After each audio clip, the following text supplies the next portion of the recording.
I have to say that I am absolutely honored and thrilled to be speaking today. And I'm going to be talking for about 25 minutes or so and then opening it up for questions and discussion. And please, please do drop all questions you have in the chat. You can ask me anything, and I'm very keen to speak to, and answer the things that you would really like to know. I am conscious of the fact that not a lot of people in this industry probably realize that I am in fact Asian.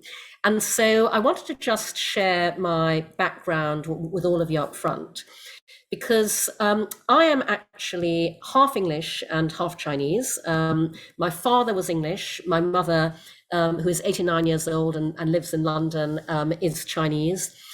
Her ancestors actually came from Fujian province in China.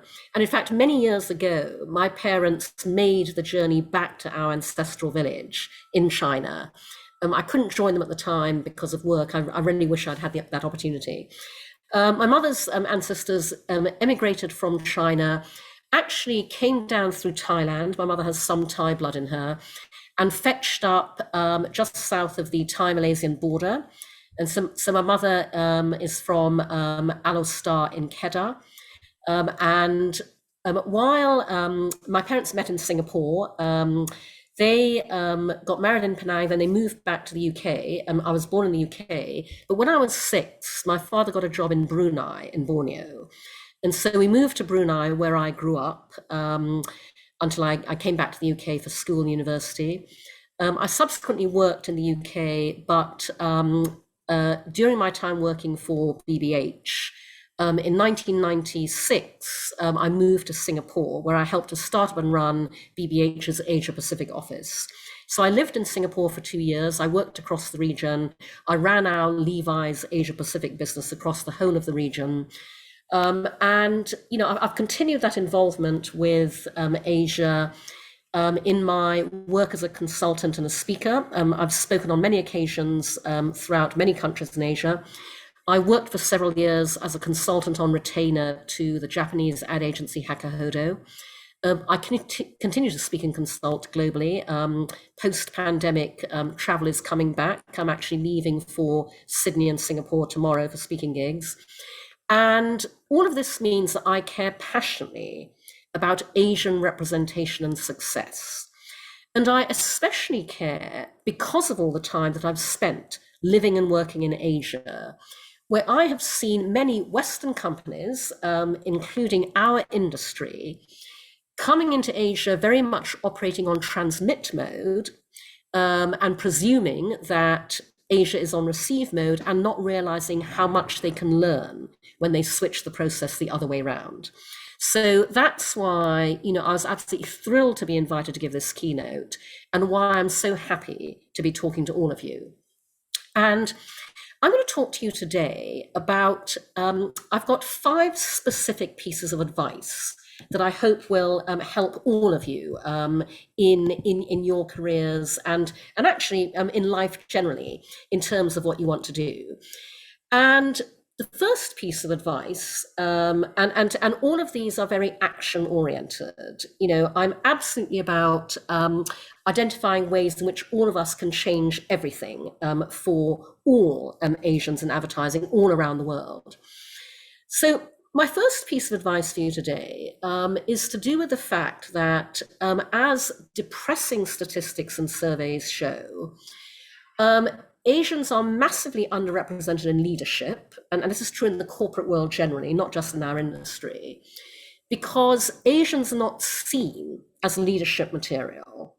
And this is true for all Asians, but unfortunately, especially for Asian women, who are particularly seen as being too submissive and docile and ludicrously wrong-headed things that mean that Asians and Asian women in particular do not get on the leadership track and get to lead. So my first piece of advice to you, and I am, by the way, I'm a big fan of radical simplicity. I like to keep things very, very simple. It's very simple in terms of how you address this. Tell people how to think about you. Because people form their impressions on what they see. And as we know, and again, this is true universally, people form very superficial impressions. Tell people how to think about you as a leader. So, whatever agency you are in, whatever business you're working in, I want you to say publicly, regularly, frequently, I want one day to be CEO of this agency. And by the way, you can absolutely say that in a very nice way, in your performance review, in general chit chat with the existing CEO, to your boss, I love this agency so much. My dream one day is to be CEO of this agency. Or depending on discipline, my dream one day is to be executive creative director of this agency, or chief strategy officer, or whatever it is. But the point is, the moment you say that, the moment you tell people how to think about you, you have badged yourself as this is a CEO in waiting. This is an ECD in waiting. This is a CSO in waiting. You start people thinking about you as CEO material, as ECD material, as CSO material, as head of the production department material, whatever your specific ambition is and the place that you want to get to on the career track. Start talking about yourself in that context now. And then you can absolutely bring that up in performance discussions, performance reviews, to whoever's reviewing you. One day my ambition is to be CEO of this agency, ECD of this agency. I'd love to know how I'm doing in that context. Do you feel that my work and my performance is delivering against the fact that one day I want to be this? Nobody can ever criticize you for showing ambition. And there are three benefits of doing this. The first is that you don't have to get what you ask for to make the point. And, I'll give you my own example. So many years ago, when I was working in advertising in the UK, I simply adore cars. And I love driving. I haven't driven for years, depressingly, because I now live in New York, and you don't need a car in New York. But back in the day, and it's really started with, one of the first accounts I worked on at the agency GGT back in the late 80s was Mazda. And, I got a free Mazda as a result. I just loved everything about cars. And so when I was working at BBH in London back in the day, one of our biggest accounts was the Audi account, which we'd had since the very, very beginning of BBH. They're one of the founding clients. And the man who was running the Audi business resigned to go to another agency. And so I went into Nigel Bogle and I said, I would like to run the Audi account. I love cars, I love driving, I'm passionate about them, I love the work we do with Audi, I would love to run the Audi account. Now, quite frankly, I knew perfectly well my chances of getting to do that were very low. Because, BBH, wonderful agency, male-dominated leadership, and I knew that they would want to put a man on Audi. And lo and behold, they did. But the point was that I had, I'd shown proactivity, I'd shown initiative, and I'd registered the fact that I wanted to lead one of the biggest pieces of business in the agency. And so telling people how to think about you, the way you want them to see you as, with that potential, you don't have to actually get it to ask for it and make the point. And then the second benefit is, surprisingly often, you do get what you asked for. And so, again, because there I was at BBH as a thrustingly ambitious account director. And so one day, and again, this would have been back in the early 90s, I pinned my boss, Nigel Bogle, up against the wall. And I went, as you do when you're a thrusting ambitious account director, where am I going in this agency? And Nigel did the very useful management technique of turning the question back on me. He said, Cindy, you tell us what you want to be, and we'll make it happen.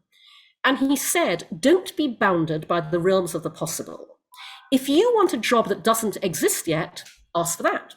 So I thought, gosh, that's a pretty fair offer. Went away, thought about it. And I came back and I said, My dream job is one day running BBH North America. And by the way, at the time, we only had one office in London. And I said, and to be my total dream job, I'd be happy to do it in San Francisco. And I said that because we had the Levi's business at the time, which is headquartered in SF. But to be my total dream job, I'd do it in New York. And Nigel said, well, it's interesting you say that because we have begun thinking about, the US. And so your request is logged. Now, in fact, as you've heard, we opened up an Asia Pacific office first, and I went out there as a number 2. But in 1998, I got my dream job. I got to move to New York and start up BBH US. And so, if you want a job that doesn't exist yet, start talking about that, because surprisingly often you do get what you asked for. And the third benefit of doing this is it's a very useful filter, and you want to be your own filter. If you say, my dream role one day is CEO of this business, EC of this business, and you get pushback and you don't get what you asked for, you want to get the fuck out because there's no point working there. And so I urge every single one of you to start telling people how to think about you right now, because every single one of you can start being the Asian role models we so badly need in our industry right now. So that's point number 1. My second piece of advice is I want you all to unashamedly set out to make an absolute goddamn fucking shit ton of money. And I articulate like that because that is how much money I want all of us to make. And there are a number of reasons why I say this. And the first reason is because I think a number of you will probably be able to empathize with this. This can be transformative for your personal situation with your family. I'm going to give you my own example. So as I think you all know, I'm the founder and CEO of MakeLoveNotPorn. We are pro-sex, pro-porn, pro-knowing the difference. The world's first and only user-generated, human-curated social sex video sharing platform.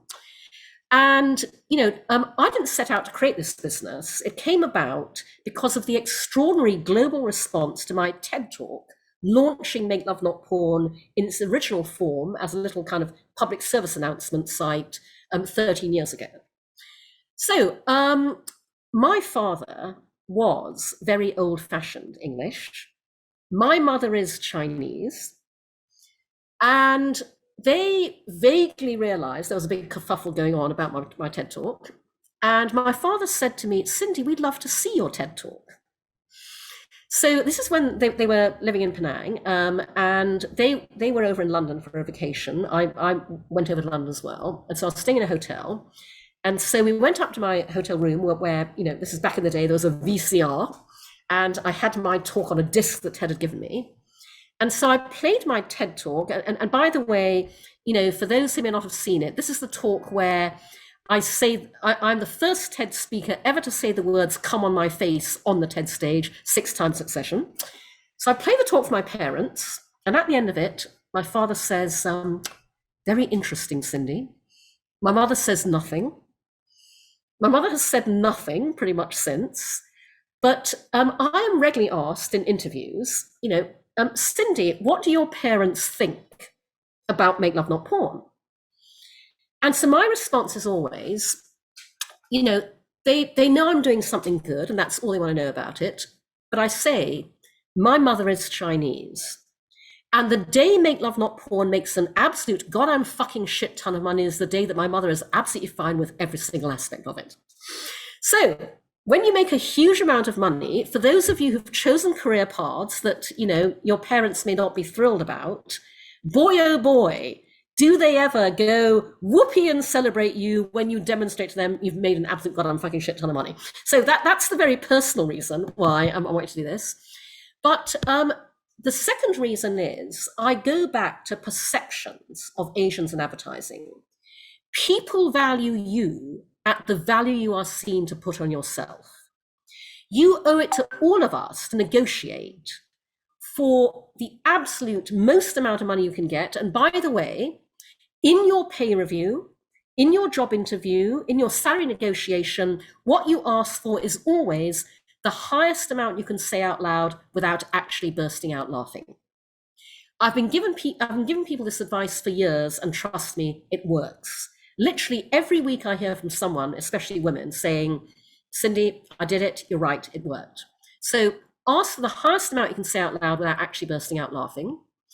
And then the third way I want you to think about money is, again, going back to, the underrepresentation of Asians in leadership. Again, I like to keep things very simple, as I've said. Here is the one thing you can do that will propel you up the career ladder fastest. This is the one thing that will turbocharge your ascent into the C-suite more than anything else. And it's very simply this: understand how your company makes money and recommend ways to make more money. You'll be amazed at how that will shoot you up the career ladder when you just do that. Understand how your agency makes money, recommend ways to make more money. There is nobody in leadership who will not take that meeting. And that is where they see you as being potential CEO material, ECD material, CSO material, whatever it is that you want to be. So that's my second piece of advice. And then my third piece of advice for you is consciously challenge cultural norms. And, I want to share with you another anecdote from my own career that just made an enormous impression on me. So many years ago, I was speaking at a brand and advertising summit in Japan, in Okinawa.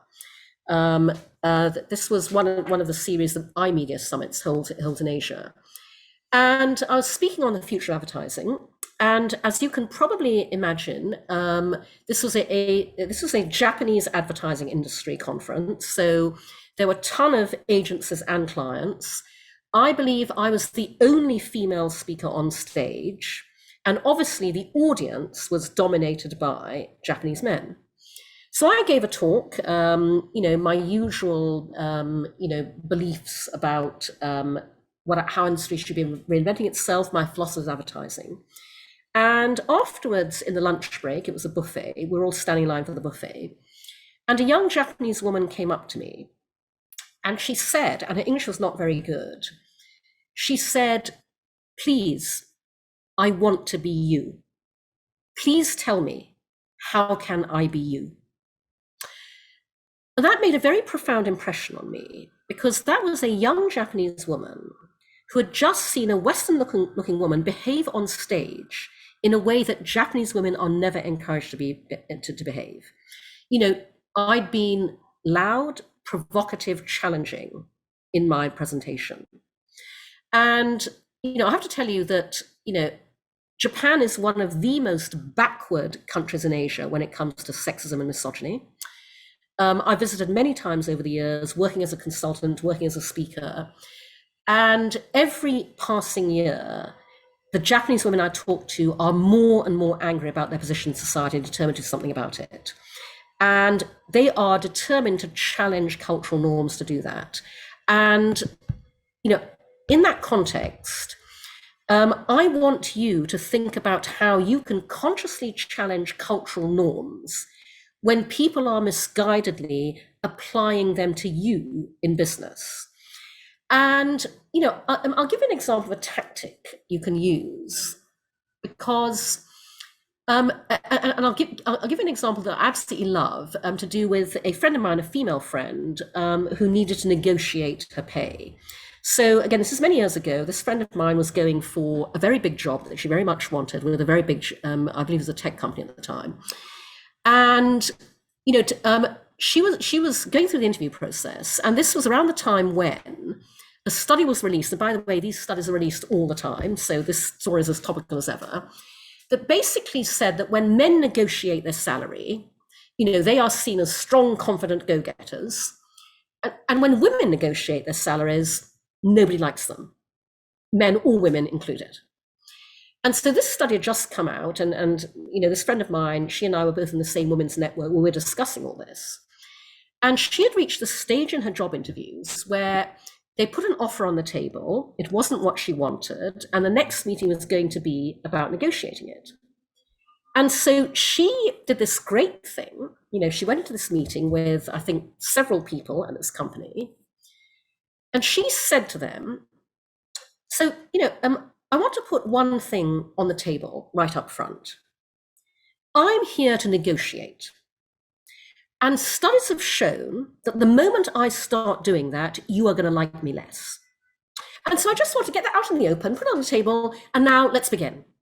And it was a genius move because everyone around the table went, oh my God, must not like her less. Must make sure that we really kind of are unbiased. And she got everything she wanted. She got the package, she got the job, and she totally got everything she wanted by doing that. Honesty in business is enormously endearing because so few people are. Telling the truth is very disarming because so few people do. And so consider, for example, in a conversation or a view, saying something along the lines of, there's this mistaken belief when people look at Asians that, we are not leadership material because.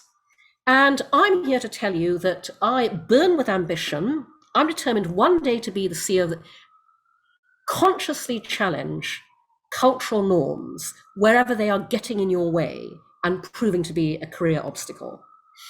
And by the way, this is something we can all do, especially in our industry, in a broader cultural context. Because as we all know, our industry is an enormously powerful force in popular culture. What people see in advertising absolutely shapes societal attitudes, beliefs, and behavior.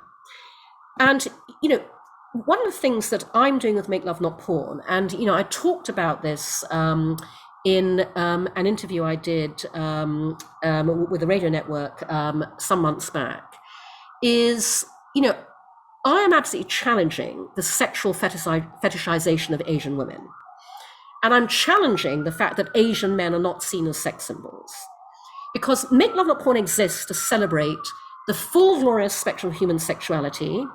We are a unique window onto the ways that we all have sex in the real world. We are fully diverse and inclusive.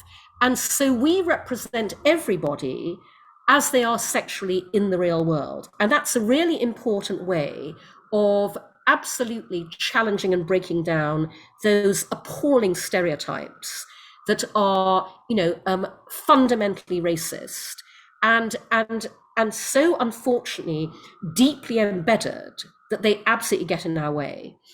And so, in the work we all do in our industry, think too about how you can consciously challenge cultural norms in the work you create. I have to say, and unfortunately, because this is a live talk, I can't go, show of hands, but I sincerely hope that everybody here has seen the movie, Everything Everywhere All at Once. Because Michelle Yeoh is our goddess. And that movie is extraordinary. If you have not seen it yet, get out there, and it is mind-blowing. I have never seen something so innovative, original. That movie is batshit crazy. And everybody listening, you've all got to see it. But you especially have to see it because, Michelle Yeoh's role is phenomenal. And, I don't want to, do any spoilers, but basically, when you see that movie, think about casting the equivalent of Michelle Yeoh in our ads. Okay, I mean, that is how you consciously challenge cultural norms and break down stereotypes. Think about that movie as advertising. Okay, that's the way we want to disrupt, culturally normative narratives in the work that we create, and every one of us has the power in the work we do every day to do that. And when I talk about consciously challenging cultural norms, I don't know how many people online with us today are coming to us from Asia. I really hope that we do have some of our colleagues in agencies across Asia, because as I mentioned earlier, I've done a lot of speaking at advertising conferences across Asia. And by the way, obviously I haven't done that for a while. This is pre-pandemic, and I've been doing it for many years, and hopefully some of this has changed. But the number of conferences I have spoken at where not only was I one of very few women on stage, if at all, but every other speaker in Asia talking to an Asian industry audience was a white man. And, I've said this in interviews with our trade publications in Asia, to Umbrella, Ad News, etc. before, but the spirit of colonialism is alive and well in the Asian advertising industry. And I really encourage our colleagues in Asia to absolutely challenge that belief, as I said earlier, that in Asia, in our industry, the West is on transmit mode and Asia's on receive, because it needs to be the other way around. And so please, do not let that stand. Absolutely challenge that wherever you have the opportunity to. My fourth piece of advice for everybody is start your own industry. And the reason I say that is because I know that today we are in the day of the Breaking Barriers Summit that is about working on yourself, about self-improvement. Quite frankly, we don't need self-improvement, we need system improvement. Honestly, in an ideal world, and by the way, I'm not negating the purpose of this day and the amazing agenda you're all going to go on to participate in, because, realistically, yes, we have to do this. By the way, also, I'm so sorry, I'm in Midtown Manhattan, forgive the sirens in the back. But I don't want us to work on improving ourselves within the system. I want us to redesign the system. And so I want you, every single one of you, to start your own industry. And what I mean by that is I want you to start your own agency. And I don't mean, by the way, an agency like all the ones we see around us. I want you to start something that gives you agency. And I want you to think about it like this. So many years ago, I gave a talk at Cannes Lions on porn, youth, and brands, the socio-cultural influence on young people today that we don't talk about. And that talk was stacked out, as you can imagine, especially with the younger members of our industry. And in the Q&A session, a young woman raised her hand and she said, Cindy, what is the single piece of advice that you would give a young person going into advertising today? And I said, don't. And then I said, let me explain what I mean by that. Don't go into advertising to go into advertising. Go into advertising to make what you want to happen, happen. Absolutely take a job at an ad agency that's lucky enough to hire you, and then take a long, hard look around you at the industry. And with the benefit of your freshness, your perspective, your objectivity, identify what you think is missing in our industry that should be there. What you would love to have available in our industry that no one's brought to the table, what you think you could create to fill a gigantic gap, and then do that. Because not only will that be a hugely successful venture, because there is so much opportunity in our industry that the female, Black, of color, Asian lens has not been brought to bear on and execute. When you do that, when you identify that huge gap in the market and you start that venture, all you have to do is run it successfully a couple of years, and then giant holding company X will buy it from you for an absolute goddamn fucking shit ton of money. That is the fastest path to wealth creation in our industry. And so I want you to start your own industry. And I want you also to do that because I want you to role model the ability for Asians to start agencies. There are too few. We have the wonderful Susan Lee Colby at Grace Creative in LA, but we need many more of you starting agencies. And by the way, your co-founders are here right now, okay? The people you would want to start your agency with are right here in the audience. Get to know them. And it's especially important because, again, I always remember many years ago, again, I was speaking at one of these iMedia summits in Asia. I was speaking, in fact, at one in Kota Kinabalu in Borneo, in Sabah. And so I was talking about advertising, I talked about my own background. And afterwards, one of the men in the audience said to me, wow, I had no idea that a Malaysian had gotten so high up in the ranks at BBH. And that was when it was suddenly borne in upon me, because again, this is many years ago. I thought, wow, we need so much more representation. And so we need to be our own role models. So absolutely find your co-founders at the Breaking Barriers Summit today and start your own industry. And then the final piece of advice I want to give you is I want all of you to aggregate. And what I mean by that is there is a wonderful organization called Gold House, which was started by a phenomenal group of Asian entrepreneurs, business people, celebrities across all sectors. And Gold House's purpose is basically to elevate AAPI folks in every area of cultural and industry achievement. And so Gold House began with the hashtag Gold Open because they set out to make Asian helmed, Asian starring, Asian made movies have phenomenal opening weekends. And so, Crazy Rich Asians, it was right, the Gold House members who could afford it, book out an entire movie theater, give the tickets away, mobilize your communities. Let's give this Asian movie a spectacular opening weekend. So everyone goes, fuck me, gotta make more of those. Gold House have gone on to create Gold Rush. They celebrate AAPI founders. And by the way, full credit to the amazing Bing Chen and his team and colleagues. They were so welcoming of me and Make Love Not Porn. They welcomed sex tech ventures into their Gold House Founders Network, by the way. And again, we all know in the Asian community, that's no small thing. I've had many conversations with, Asian fellow founders and the Gold House team about that.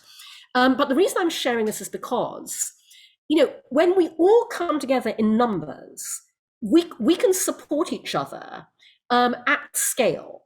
And so, whatever it is, whether you want your new campaign touted, your new agency startup celebrated, you want to put the call out to Asians in advertising, you want to put the back signal up, and you want to do the Asians in advertising version of Avengers Assemble, aggregate. So those are my 5 pieces of advice. Tell people how to think about you. Set out to make an absolute goddamn fucking shit ton of money, challenge cultural norms, start your own industry, and aggregate. Thank you so much. And now I'd love to take any questions if we have time. Yes, Cindy, we have a bunch of questions from the chat. So I'm going to ask you the first one from Cherish Lee. With regards to running the account, how did you know you were ready? And what did you do to ensure success once in the role? She writes, I struggle with often erring on the side of being cautious about putting myself in positions where I might feel like I'm not fully ready yet. However, I know there are many white male counterparts who are fully doing that despite not being qualified. Yep. So it's very simple. I mean, this is why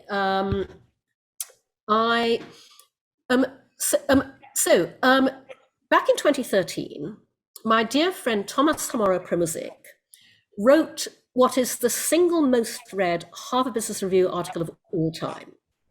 It is called, Why Do So Many Incompetent Men Become Leaders? And Thomas's premise in this article, he says, we focus quite rightly on the many barriers that face brilliant women, but a far bigger problem is the lack of obstacles for incompetent men. And this article was so popular, Thomas turned it into a book, also called Why Do So Many Incompetent Men Become Leaders and How to Fix This. Everybody buy that book and read it. And also read the 3 articles that Thomas and I have partnered up to write for the Harvard Business Review ever since. 7 leadership lessons men can learn from women, 7 bad pieces of advice women should ignore, and our latest one, which is 7 criticisms of women that men should adopt instead. And honestly, what I say to women especially, who say, to me, Cindy, I really don't want to get hired just because I'm a woman. I go, get over and look around you at all the mediocre men who got hired just because they're men. And as we all know, guys, in this context, we're talking about mediocre white men. So honestly, just look at where the mediocre white men are getting to and let that empower you to claim your own leadership and your own role. And honestly, again, while I want us to redesign the system, at the moment, I recommend that you use this piece of advice, which I do myself. In any given situation, ask yourself, WWSWGD, what would a straight white guy do? And do that. That's so great. I feel like I couldn't drop the links in fast enough, so I will have to drop them in afterwards. Let me ask one more questions for time. This one's for Jawan Kwan. Not sure what or how to get there, but I want to be the chief analytics in marketing and advertising one day, but it's my current manager's job. So how do I ask for that? Right. Here's the thing. Your current manager wants to be the role above that. So the way you ask for it is you go, you have a conversation with your manager about where they want to go. What can I do to support you? How can I help you get that role so I can then move up into yours? Okay, I'm gonna ask one more because this one's so good. Cindy, how do you speak about telling people how to think about you? Being in the beginning phase of my career, I feel nervous about making too many waves of stepping on toes. Sure. No, it's very simple. And again, by the way, this is the premise of how we operate in the advertising industry. It's not just what you say, it's the way that you say it. And so, first of all, you pick your moment.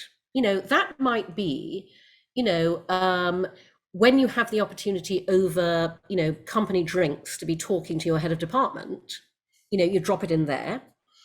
And again, it's about the way you phrase it. When you go, oh my God, I love this company so much. I just want to work for this amazing agency forever. No, you bloody don't, by the way, but this is what you say. My dream, honestly, I know I can barely hope to aspire to this, but my absolute dream would one day be to, I know it's so far beyond my grasp right now, but I would so appreciate, all advice you can give me about how I just begin taking those first faltering baby steps on the way there. That's how you do it. Cindy, this was amazing. You dropped so much wisdom. I was taking furious notes, and I know everybody in this chat was doing the same thing. I am such a fan. I've always been a fan. I will forever be a fan. I feel like I need you every single day to give me a hype. But this was so wonderful, Cindy. Thank you again for being a part of this and kicking off our first day. I couldn't have this. I don't even know how we're going to top this next year. Like, this is so incredible. So thank you.